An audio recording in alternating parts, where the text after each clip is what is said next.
Ron Howard predicts Tom Cruise will marry Nikki Webster. It is the next logical step.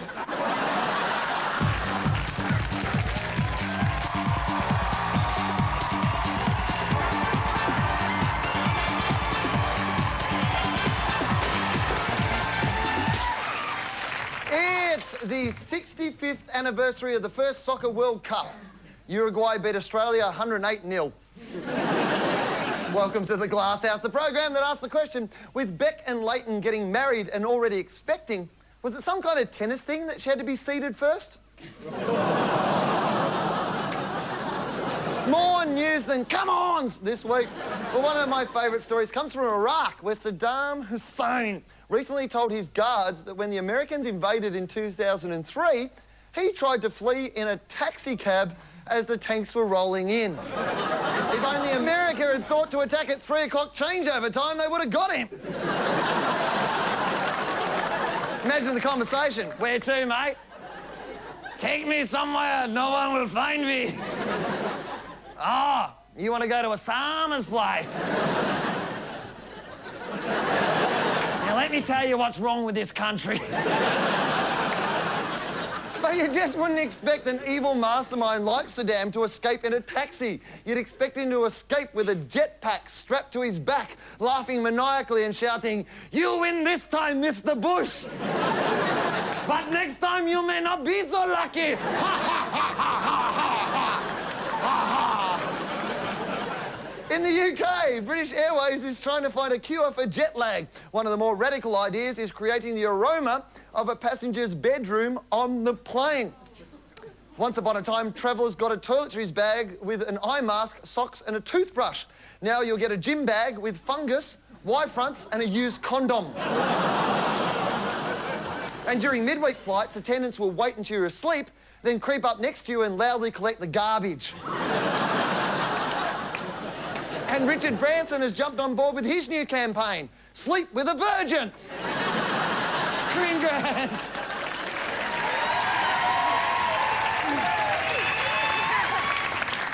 News from the lab, Dr. Wilkenstein. In research aimed at developing suspended animation for humans, scientists in Pittsburgh have been experimenting with reanimated zombie dogs. And you thought it was annoying when your dog made a mess in your house. Wait till he starts feasting on your brains while you're watching the telly. Bad dog. The dog's veins are drained of blood and filled with an ice-cold salt solution. I think Philip Ruddock's had this operation. The animals stop breathing, they have no heartbeat or brain activity and are considered to be scientifically dead. Or to use the official term, the subjects enter a state of Scientology. Oh, was that too far? Then, 3 hours later, the blood is replaced and the zombie dogs are brought back to life with no side effects. Although with a dog, it's pretty hard to tell, especially if it's a Labrador. What's that, Lassie? You went into the light and Grandma was there and you brought us back a present. Lassie, tell me that's not Grandma in your mouth.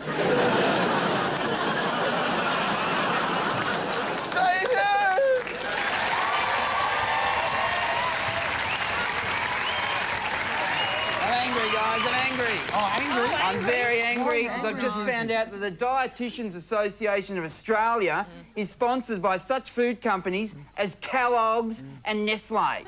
Seriously, that's like the gun control lobby being sponsored by Smith & Wesson. Really, seriously. Kellogg's are actually a gold sponsor and they have nutritious products like Cocoa Pops. Now, Cocoa Pops are great, don't get me wrong, and they're advertised at the moment as not containing any artificial preservatives or colourings, yeah, fair, or flavourings, fair enough. Either has sand. Doesn't mean you should eat it, does it, really? Seriously, I'm not happy about it. Good on Cocoa Pops, good on them, though. And also, who else is sponsoring? McDonald's have also got, they had a stand at the Dietitians' Large Convention, McDonald's, and their new taste menu is very nutritious. It now contains water. That's very nutritious, a real new taste too, McDonald's. Well done on that. I'm not buying water at McDonald's. I want water at McDonald's. I'll go in the toilet and lick it out of the bowl, all right? All right, I've possibly taken that too far, and you don't believe me. Seriously, though, McDonald's are also in trouble because they're importing New Zealand potatoes now for their French fries. Fair enough. We should not have any New Zealand vegetables in this country. Look what Russell Crowe's done to us. Come on!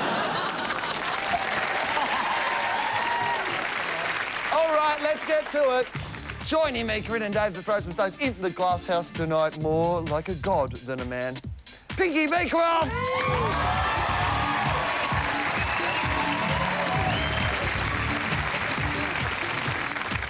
And from Super Request on Triple J, Super Girl, Rosie Beaton.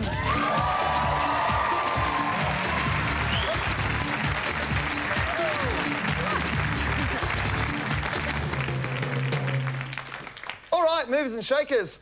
First up, new rules for courtesy on public transport have come into effect in Victoria. You'll now be required to give up your seat to pregnant women. But how can we tell if a woman is pregnant and not just big on cake? I'm not standing up till she's weed in a beaker and made that strip turn blue. Students using concession cards also have to stand for full fare passengers. And if you're a schoolgirl and the full fare passenger then offers you a seat on his lap, there's a chance you'll end up pregnant and get your seat back. Unfortunately, similar rules didn't work in a Sydney trial. A train left with 2 students, a pregnant woman and 15 other passengers, and by the time it arrived at the next stop, it contained 2 adults, 1 child and 16 pensioners. Because trains in Sydney are quite late. Corrine, your manners are delightful. Do we need courtesy laws? I think we do. I think people are quite rude. But then at the other extreme from people who are really rude are the people who are over-enthusiastically polite. What do you mean? I was on a tram the other day and there was a woman on there with a baby and in a pram and a toddler. When she went to get off, a guy leapt up to help, but then he helped a little bit too hard. And as he was pulling the pram off, she was following behind, kind of taking 2 steps at a time. It was nearly baby and toddler going in all directions. He was a pram thief. Yeah, he was. Courtesy is missing from society in general today, but I don't understand why they're picking on people on public transport, because I catch a lot of public transport and most people are fairly polite. It's, Yeah, because that's because they're kind of scared of you because you're the freaky guy on the bus. Don't they? You been in a plane lately? Yeah, today. Planes. Planes. People on planes.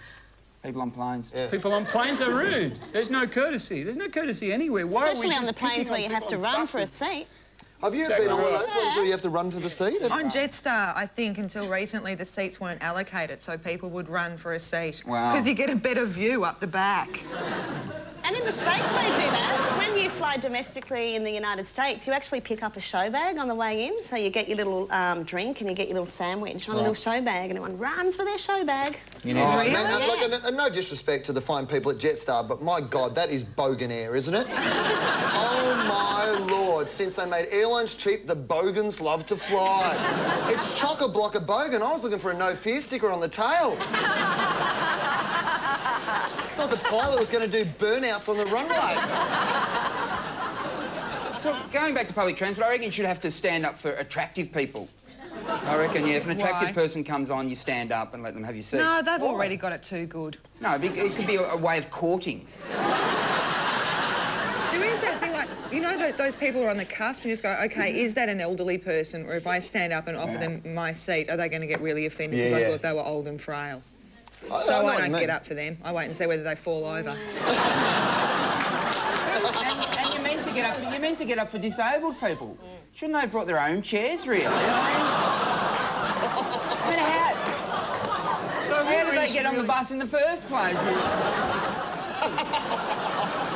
I think pregnant people have got it too good. Why do Really? you have to stand for pregnant people? Most pregnant people I know are really glowingly happy. They're not drinking, they're not smoking. They're like, I'm going to have a baby soon, I'm on a health kick, I'm doing it. Obviously, they've done it, but they're going to do it again. When I've had a hard day, I'm really out of it. You're just like, I haven't slept for 36 hours. That's what the rules should be. Pregnant people should stand up for anyone who's off their chops.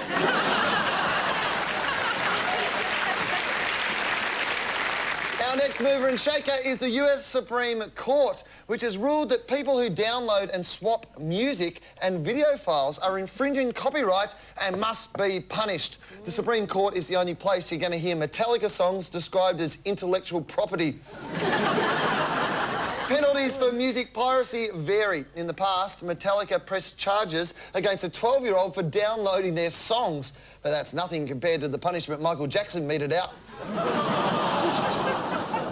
But music piracy isn't easy. You try holding down Control-Alt-Delete when you've only got a hook for a hand.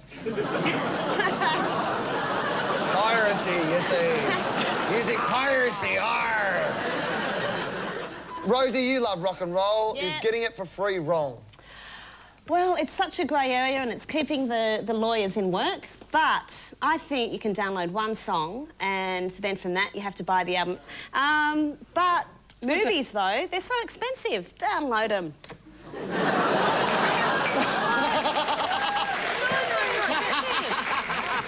Shouldn't the same thing work for, you know, like, if you're loaded, if, you're, U2 or Madonna or something like that, you're not going to miss your 39-cent royalty. But like an independent film that someone sweated over and, sold their mother's house for, surely you should go to the cinema and watch that. Little indie films. Where do you draw the line? What's the cut-off, though? How do you Well, for me, the cut-off is the computer, because I don't know how to work it. Yeah. I haven't downloaded anything either just because I don't know how to download stuff. I stare at the computer, I'm going, download! I've got an iPod at home and I'm trying to get the songs into the box. Can I ask, like, as a musician, what's your stand on this whole thing? Get nasty, start calling me names. I think trying to prosecute people like Kazar and people who download stuff, I mean, it's not going to happen. You put one genie back in the bottle and there's 50 million bottles over there. I think you have to think outside the square. For example, and this is just off the top of my head... Really? As opposed to all that written down coherent thought you've had so far? Yeah. You should go... No, thinking laterally, you should go, all right, download whatever you like, open slather, all fine, but once a month we're going to pick someone who's been downloading and we're going to publicly execute them. We're going to sell the television... No, seriously, we're going to sell the television rights. Something like that. Let me get this straight. That just came off the top of your head? Or everybody has to go, all right, you can have my music for free, download it, and I will make money another way. We'll all become Paris Hilton. Every one of us. I'm less concerned about piracy, more concerned about ringtones. I don't like how every song in the world can be now turned into a mobile phone ringtone. Yeah. Your songs can be put into mobile phone ringtones. I only write ringtones, that's all I do. It's made my life a lot easier, What do you think about the downloading of the ringtones and stuff like that, Rosie? I think that that that one, oh my God, and a few Don't you people... like it? Oh Was that no, Crazy Frog makes me thing? edgy. And Could you just do it one more time for the kids at home? That's very cool. Right. You're like a Michael Winslow of Michael. What about podcasting?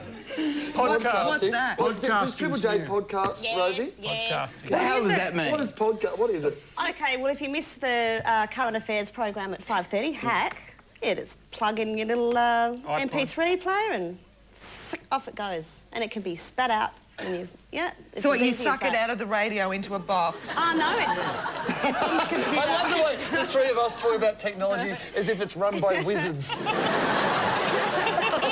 remember when I had a Walkman, I thought it only worked if I walked. Yeah.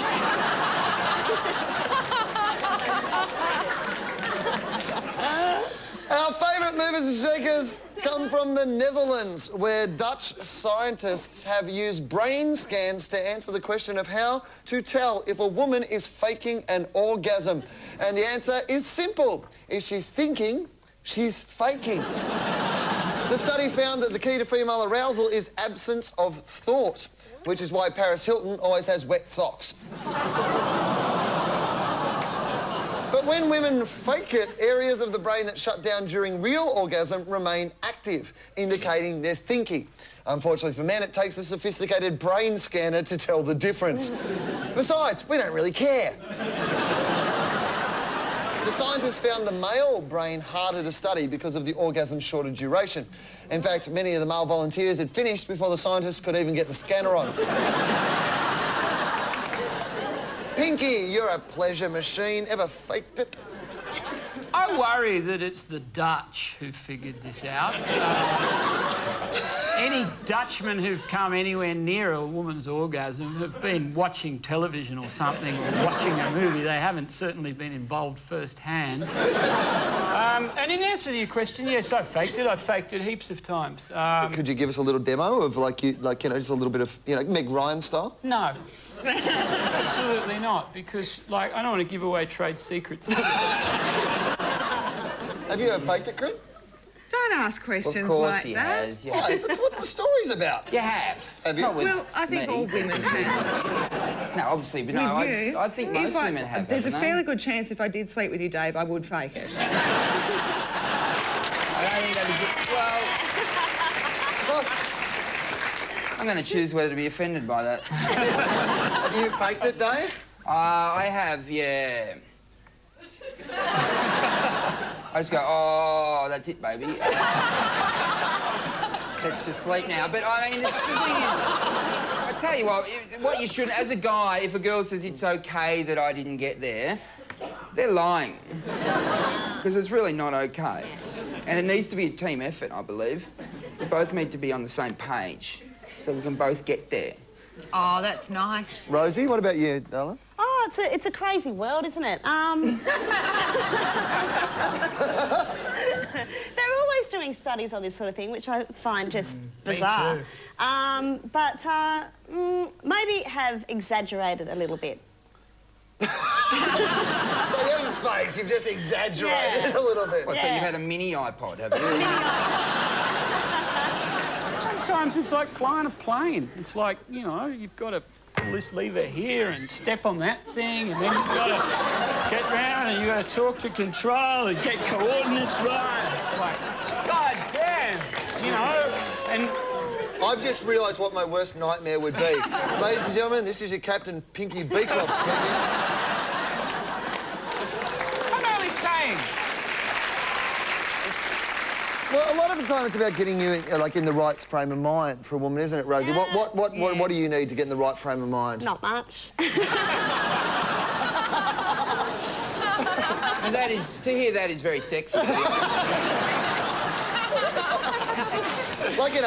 If somebody was going to woo Rosie Beaton, what would they need to do? They need to take you out for food or something?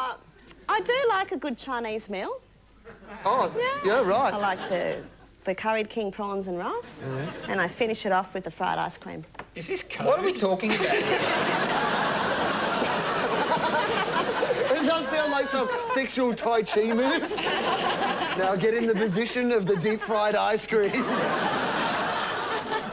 You a morning or a night person, Rosie? Where do you sit on that sort of... Anytime. Anytime? Anytime. Well, you're way up Anytime. for it, aren't you, really?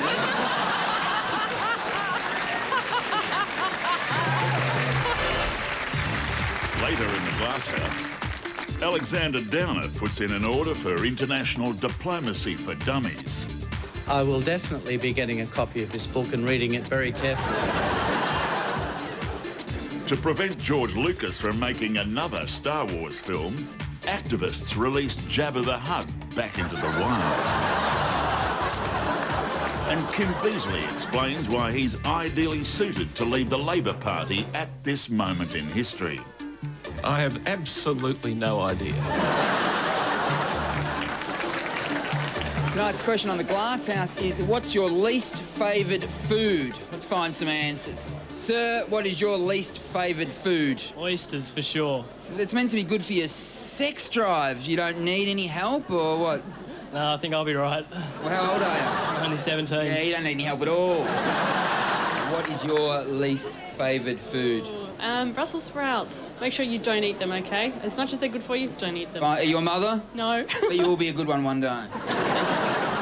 Any vegetables. I'm not a vegetable person. How old are you? I'm 17. Oh, you'll be fine. Don't worry about it. I know. It'll be fun to get scurvy. What is your least favoured food? Brains. No, I don't want to offend you, but you look like a man who could appreciate a brain. Well, it would be nice to have one. You look like you've got one. But I wouldn't want to eat it. No, you wouldn't want to eat your own brain. Oh, certainly not. But I wouldn't want to eat yours either. I appreciate that.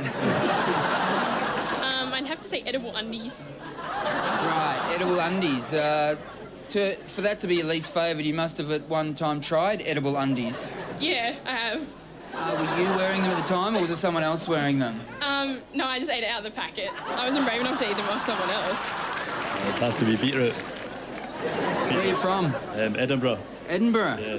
What, like beetroot? What do you like haggis? Oh, yeah. You like haggis? A bit of haggis. For people who don't know what haggis is, what actually is haggis? You don't want to know. You don't want to know. Nobody actually knows. It's just full of lots of different things. Sort of wrapped in a sheep's stomach. And that is your national dish, basically, isn't it? Yeah, it's good. No wonder you're all mental. In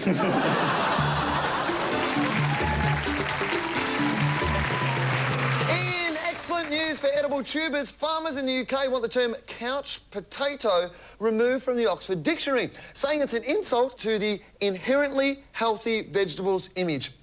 Sounds to me like they got a chip on their shoulder. Sadly, the two sides couldn't agree. The farmers said potato, the dictionary said potato. They had to call the whole thing off. Dave, yes. I'd like your help. I want you to be an inherently healthy potato. Excellent. And the rest of us are going to interview you. Great. Very nice.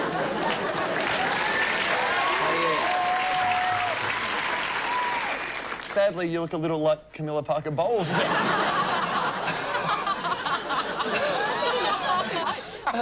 First question, Spud Hughesy. Yes. How healthy are you? How healthy am I? Yeah. Oh, no, I don't smoke. Never have. My daddy potato brought me up good. You have a father? I thought that you were just individually grown potatoes. You actually have a father? I don't know, my past is very, very murky, very dark. Why is that? Because I was underground for most of it, yeah. Are you more up for, like, being mashed, or do you prefer to be roasted? I like to be boiled. I feel like I'm in a jacuzzi, and a lot of fun. What type are you? What type am I? I'm the type that likes girls are up for it. So you're a sexual potato? I didn't realise I that am a potatoes sexual are potato. sexual. Yeah, carrots get all the action, all right? It's not fair. Potatoes can get involved. Are you a fan of the TV series Chips or MASH?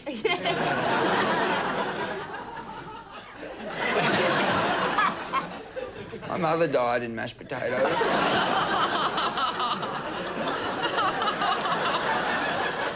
Is there rivalry between different types of potatoes? I mean, does your Desiree not talk to your Sebago? Or... Look, potatoes, we're not like that. We're not bigoted. Right. Because we basically we haven't got big brains, and we find it very hard to distinguish between one of us and one of another of us. Do those small potato brains shut down during orgasm? Or is that a personal question? No, I mean, I'm a male potato, so sometimes I have to think of turnips just to get there. How do you get turned into vodka? We travelled to Russia, and then... I don't know, then I don't know much about it after that because they cut me up. I don't know. I'm potato, guys. I think you're delving too deep into it. When you're a couch potato, though, Yeah. what's your favourite DVD? I like the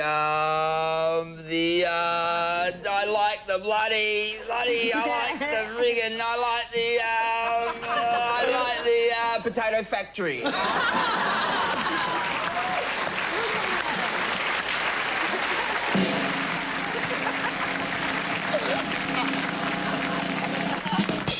Yes, it's time to award the coveted Glass House Trophy, which this week is called...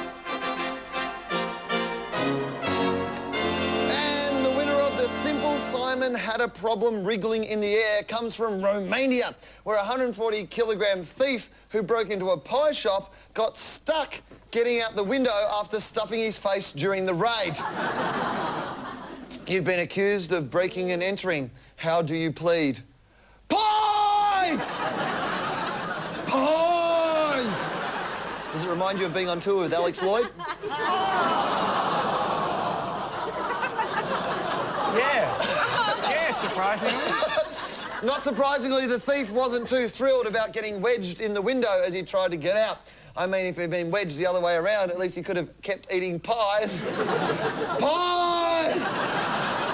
So the trophy goes to the Romanian pie thief. Sadly, he made a classic mathematical error working out how many pies he could eat. See, it was a round window, and everyone knows that if you're trying to work out the area of a circle, pies are squared. Pies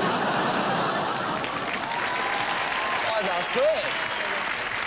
Well, that's the way it is for Wednesday, July the 13th. Thank you, Rosie. Thank you, Pinky. Now, you know we love you, but we really need a bit of us time. So we're taking a holiday. But don't despair. For the next 2 weeks, it's Best of the Glass House. Woo! Classic Glass House. Special unseen Glass House. And cobbled together contractual obligation Glass House. Wow. And let's take a look at tomorrow's headlines. In the Sydney Morning Herald, vampire witch drank blood of street children. No joke, coolest real headline ever. The Hobart Mercury claims banana skins could replace petrol with hilarious results. And The Age has Mars bars removed from sale. Australia at standstill, unable to work, rest or play. Good night. If you live in the Sydney area and you'd like to be in the audience for the Glass House, call 02 9383 4741 tomorrow. That number again. 02 9383 4741.